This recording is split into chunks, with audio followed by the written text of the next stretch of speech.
It's show and tell. Let me introduce you to Chelsea.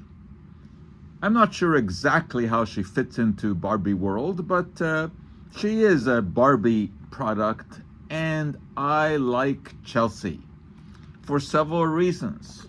One, she's a chemist, and she really does represent equal opportunity.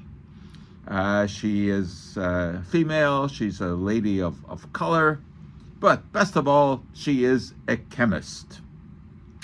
All right, let's take a look at how good she is at chemistry, or at least how good her manufacturer is at portraying chemistry. What we have here is distillation apparatus, which isn't exactly correct. I mean, if we were distilling out of an Erlenmeyer flask, you'd have to have some kind of a stopper in here so that the distillate really does go up the tube. There also is no cooling apparatus around the tube, although I must say I like the idea of formulating the heart here. There's a balance with a beaker on top, very, very reasonable. There's a round bottom flask here, that's good. There's a Bunsen burner, yeah, we really do use those.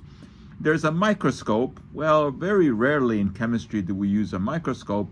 And there's also a magnifying glass here, and that really is not something that we commonly use in chemistry. Anyway, that being said, we are at least looking at a setup that is almost correct, and of course we have the requisite periodic table here in the front.